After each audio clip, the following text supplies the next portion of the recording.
Welcome back to our channel, and we're finally back on the R3, and today we're taking another big step. If you've been watching the rebuild on the R3, you should know that we've been building up to this moment. We welded and bent both of the chassis legs back into place. We went through the whole engine, prepped it, assembled everything, fixed the issues we found, and basically got it ready to go. And now every step that we've been doing in the last videos has now led to this point. And now it's finally time that we can combine the two, which I'm super excited about. And that's gonna be the main goal for this video, is to combine the chassis and the engine, which is gonna be another huge milestone for this car and something we've been working towards for the past couple of weeks. There's still gonna be a lot of work left over after that, of course, but it's just another big step forward. So let's get started, but I don't really think we can work on the car when it's pushed into the corner like that. So let's swing it out in the open so we can finally start working on it.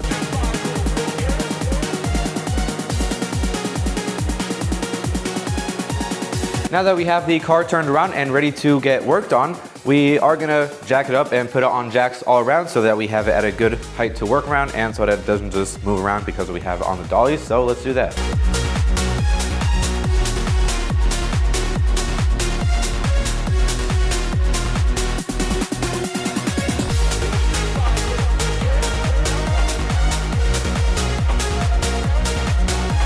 But before we combine the two, let's do a quick run through on what we did on both of them. Like I said before, in the previous videos, we worked on getting this chassis leg back. This one we have to get a new piece welded onto it, and this one we could luckily save and bend back, and this one was a pretty easy step, but also a big milestone. On the engine side of things, there were a couple components that we have to swap out. For example, pulleys and a broken alternator, and just a couple of lines that we don't have just yet because we don't need to put them in. We're gonna do it once the engine is into the car.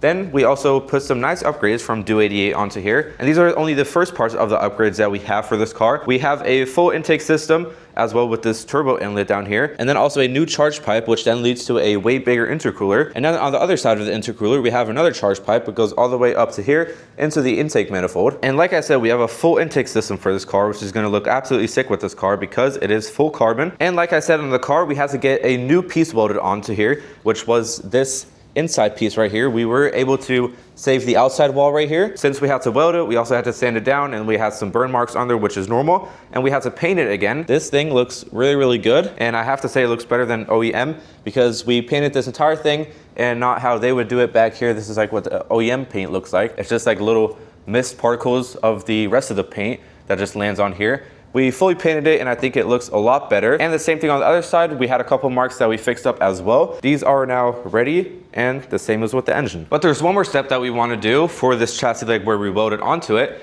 And since we welded onto it, there might be some bare metal spots and we don't really want that in case of corrosion and stuff like that. What we did in the first step when we painted it, we tried getting as much primer into there, into all the corners deep inside of there.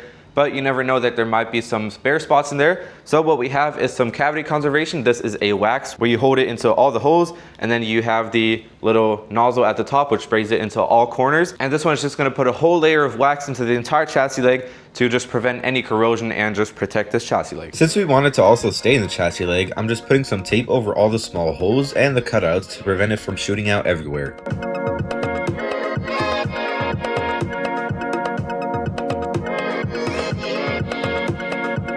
Once that is done, we can start spraying the wax and just move the small hose around to make sure we get every spot. Both sides are now done. We got a lot of wax in both of them. We just did that one just to be sure because we're also doing this one.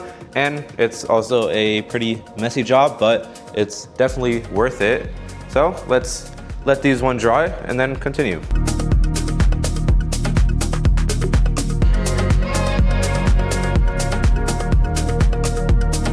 Now we're putting our last and final thoughts into this so that we don't forget anything. Then we also remembered that we have this down here on the gearbox where the drive shaft connects to.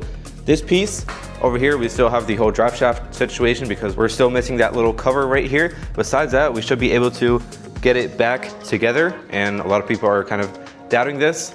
And the only problem that we are still facing is kind of balancing this thing out, because getting it together, we know how to do it. But then the problem is in what position, because this can go together, I think, in 4 different ways. And it has weights on it, so it needs to be balanced somehow. So that's also something we need to figure out in the future. But here we have the drive shaft flange on the end right here, if I pull it off. Here you can see we unbolted this because we couldn't get it pulled apart on the engine. So we just bolted it off with these 6 bolts. And I think it's gonna be a lot easier to just push the drive shaft on in the future when we have the engine in the car. So we're gonna take that drive shaft flange and bolt it back onto the gearbox.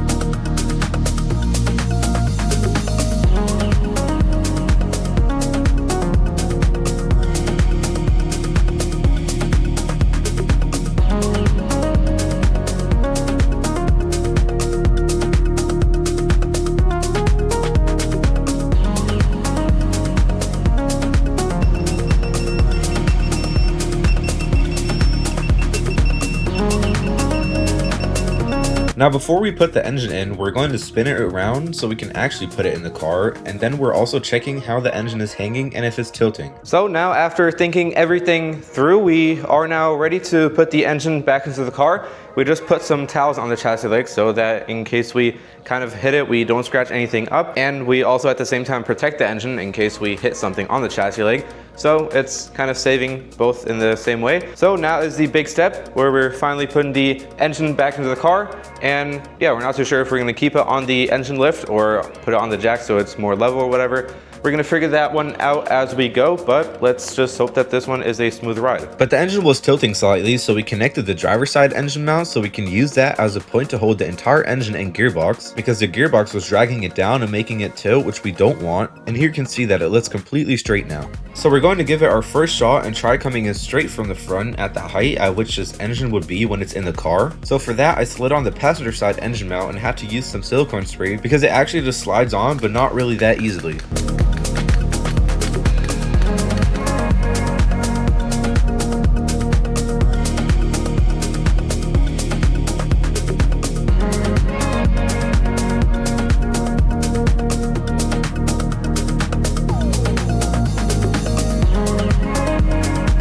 But after looking at it and trying to figure it out, there are a couple parts in the way, so I removed those and then tried again. But this time we tried coming in from the top and then to drop it down, because from the front it definitely was not possible. And after some looking and seeing what we can do, this also wasn't going to work, and the engine honestly just looked too big for this car. So we took it back out and dropped it to rethink this again. Now after pretty much 2 attempts of getting this engine in, first off, I think this deserves a like and subscribe, shows a lot of support.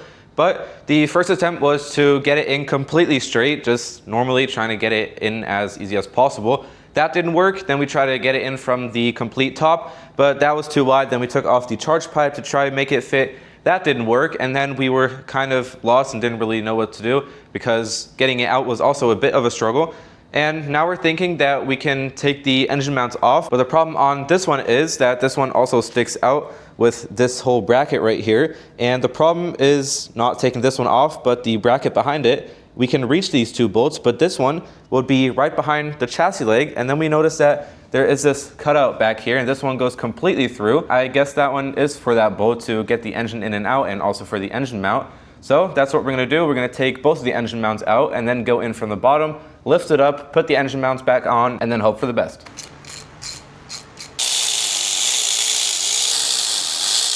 And just to double check it, to make sure that our theory is actually correct before we put the engine in and then we can't connect the engine mount, right here through the cutout, kind of hard to get to, but there, you can see the hole of that bracket right there, which is right here, cuts completely through. The engine mount is where it's supposed to be, obviously not secured right now. The theory is true, so I think now we have the solution to our problem. And this one on the other side, I also have to take out. We were just strapped around this entire thing so that we can have it level, because before we had it on this hook right here, and then the engine was kind of tilted forward and going sideways. We didn't really want that. We're now gonna take this one off as well, and then strap it around another holder that is kind of down here. You can't really see it because the engine mount is in the way. But we're gonna strap it around down there, then go in from the bottom, lift it up, and then connect the engine mount. And then we hopefully now on the 3rd attempt should have the engine in the car.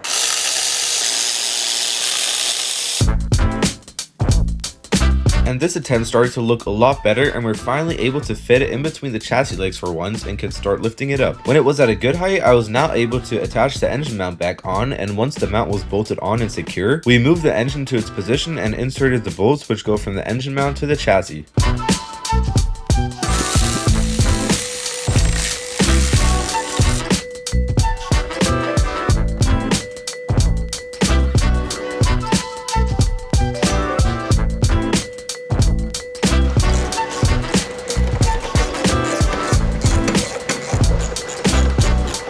Then we also realized that we're using the spot for the engine mount to hold the entire engine, so we used our jack to hold it up and could then remove the strap and then bolt on the engine mount.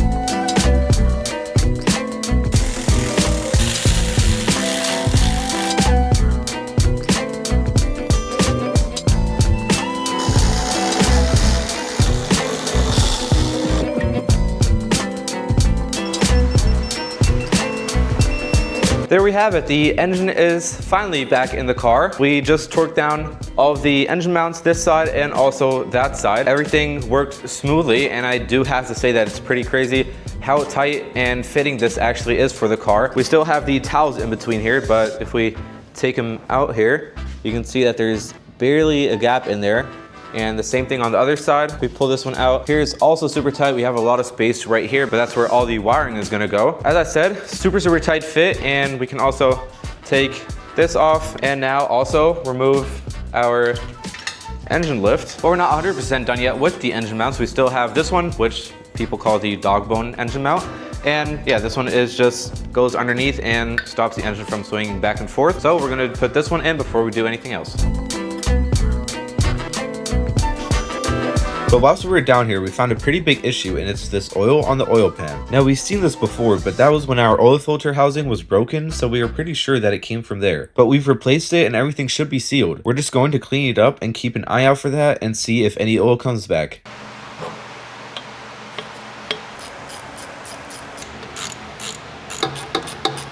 Next up, after getting the charge pipe back in, we are now going to continue with the drive shaft and also another issue that we have with the suspension currently, because in the last video we put in some brand new adjustable lowering springs from KW in there, and we did buy them used because they were for a really good price. But with that, with buying things used, there might be some parts missing, like these little bearings that sit on the top of them.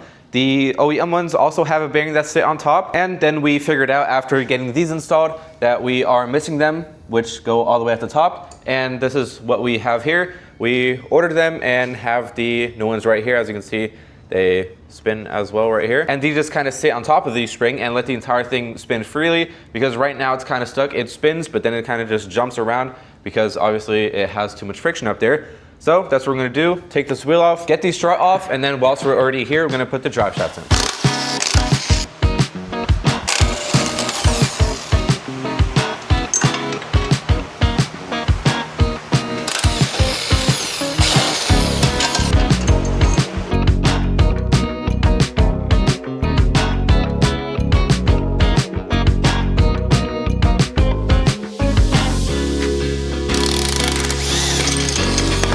Here's now where the bearing is supposed to go. This is the bearing, and it just sits right on top, and then the rest of the dome on the top goes on.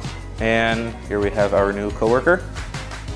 But yeah, this one just sits on top, and then it can just spin freely completely and has no more rubbing. So that is now another problem solved. So let's put it back together and get it in the car.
The bearings are now installed, but we were just kind of focused on that and kind of forgot about the drive shaft.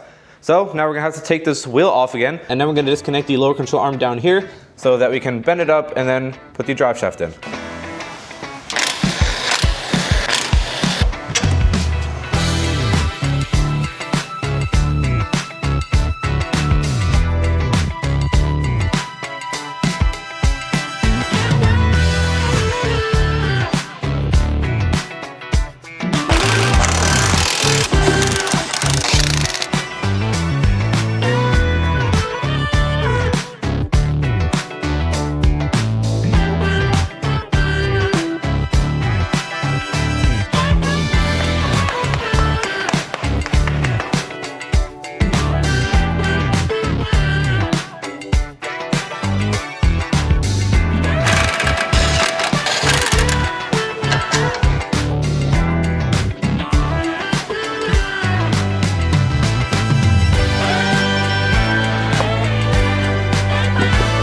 drive shaft and the suspension are now in and fixed and are now good to go.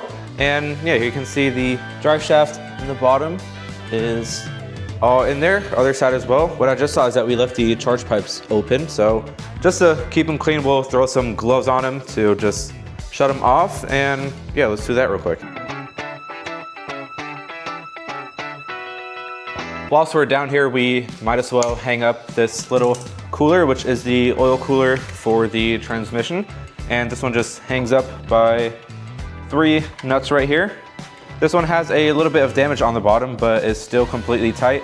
As far as we know, we're gonna test that in the future. But as of right now, we still wanna save it. And yeah, let's just hook this one up for now.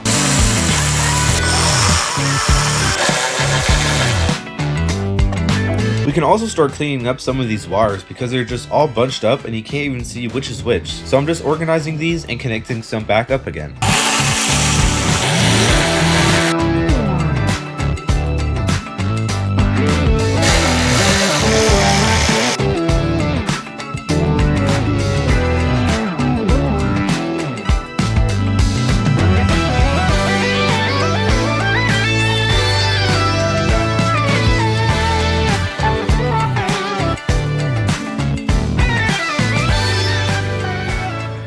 And like you just saw, we also did a little bit of work on the cooler itself. On the little flaps, we just took a nail or a piece that my dad put together, and you just go through it, pull them straight, and they already look a lot better besides this bend down here. We're gonna work on that a little bit more, try to get it straight. Even if we don't get it straight, it's still gonna work. We can just hope that it holds the coolant. If not, then we obviously need a new one, but we're not gonna worry about that one too much and cause a big scene because, as I said, it's not a huge deal.